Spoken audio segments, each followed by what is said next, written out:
श्री शिवाय नमस्तभ्यम दोस्तों। भगवान शिव जी आपकी हर मनोकामना पूरी करें, इसी कामना के साथ आज का वीडियो हम शुरू करेंगे। दोस्तों, जैसा कि आप सभी को बता दूं कि साल 2024 में जीवित पुत्री का व्रत, जिसे द्वितीया व्रत भी कहा जाता है, 25 सितंबर साल 2024 दिन बुधवार को पूरे विधिवत तरीके से मनाया जाएगा। 3 दिवसीय जीवित पुत्रिका का व्रत हर माताएं अपने बच्चे की सलामती के लिए, उनके उज्जवल भविष्य के लिए, उनके स्वास्थ्य की मंगल कामना के लिए रखती हैं। निराजल व्रत रखा जाता है। कठिन व्रतों में से एक माना जाता है जीवित पुत्रिका का व्रत। 24 सितंबर साल 2024 दिन मंगलवार को नहाय खाए होगा। 25 सितंबर साल 2024 दिन बुधवार को पूरे विधिवत तरीके से व्रत रखा जाएगा जितिया का, और वहीं जितिया व्रत का पारण 26 अगस्त साल 2024 दिन गुरुवार को किया जाएगा। दोस्तों, इस व्रत को करने के लिए अरियार बरियार पौधे की बहुत ही ज़्यादा महत्वता बतलाई गई है। देखिए, गांव में जो है वो अरियार बरियार का पौधा तो आसानी से मिल जाता है, लेकिन शहरों में जो है वो पौधा विलुप्त होता जा रहा है। तो मेरी कुछ ऐसी बहनें हैं जो शहरों में रह रही हैं या फिर परदेश में भी रह रही हैं, तो जीवित पुत्र का व्रत जब वे करेंगी पूरे विधिवत तरीके से, और जब उनको अरियार बरियार का पौधा नहीं मिलेगा, वे प्रयास तो करेंगी लेकिन नहीं मिलेगा, क्योंकि ऐसा होता है कि किसी किसी राज्य में पूजा पाठ की कुछ कुछ चीज़ें जो है वो नहीं मिलती हैं। मेरे साथ भी ऐसा होता है, क्योंकि हमारा ट्रांसफ़र होता रहता है, हम जगह जगह बदलते रहते हैं अपनी ट्रांसफ़र की वजह से, तो वे सारी चीज़ें जो है हमें नहीं मिल पाती हैं। तो ऐसे में जो माताएं बहनें परदेश में हैं या बड़े बड़े शहरों में हैं, दिल्ली मुंबई इस तरह से हैं, और उनको अरियार बरियार का पौधा जो है वो नहीं मिले, तो वे व्रत पूजा कैसे करेंगी। देखिए, छोटी सी अरियार बरियार पौधे की आपको यहाँ पे महत्वता बतलाऊंगी कि किस तरह से जो है वो बरियार का पौधा जीवित पुत्रिका में बहुत ही ज़्यादा महत्व रखता है।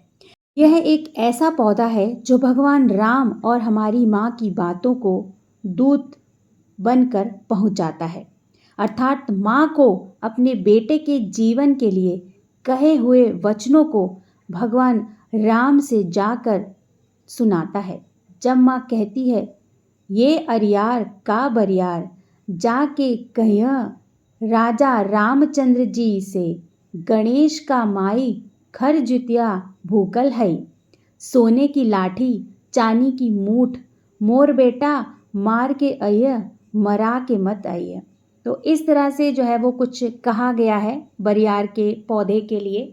तो मैं उन बहनों और माताओं से कहना चाहूँगी कि जिनको बरियार का पौधा ना मिले व्रत के समय, तो ऐसा नहीं है कि आपको व्रत नहीं करना है या फिर आप सोच में पड़ जाएं कि पूजा कैसे करेंगे। मतलब विडंबना बन जाती है ना हमारे लिए कि ये पौधा तो बहुत ज़्यादा आवश्यक है, बहुत महत्व रखता है इस पूजा में। तो देखिए, विडंबना यहाँ पर तो बनती है, कोई चीज़ सामान हमको पूजा का जो बहुत ज़्यादा महत्वपूर्ण रखता है और वही नहीं मिलता है, तो हमारे मन में एक ऐसी भावना आ जाती है कि इसके बिना हम पूजा पाठ कैसे करेंगे, इसके बिना हमारा व्रत सफल होगा या नहीं होगा। ऐसी बहुत सी भावनाएं, ऐसी बहुत सी बातें हमारे मन में आ जाती हैं। देखिए, आपको व्रत पूजा तो पूरे विधिवत तरीके से करना है। अगर आपको अरियार बरियार का पौधा नहीं मिलता है, तो आप बरियार की जगह जो है वो तुलसी जी के पौधे की पूजा कर सकती हैं।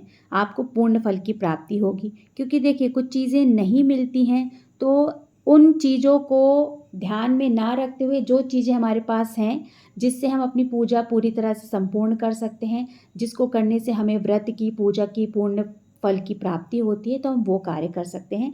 तो आप बरियार का पौधा ना मिले तो बिल्कुल परेशान ना हो, आप तुलसी जी का पौधा रख के जो है वो अपनी पूजा अच्छे तरह से विधि विधान से कर सकती हैं।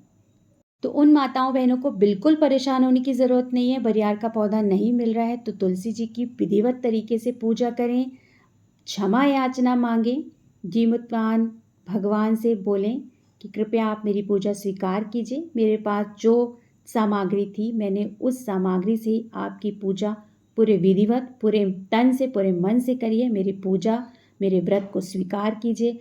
इस संतान को दीर्घायु दीजिए, उसे निरोगी रखिए, उसके उज्जवल भविष्य की कामना करते हुए आप ऐसी प्रार्थना कीजिए, अपने घर परिवार के लिए प्रार्थना कीजिए।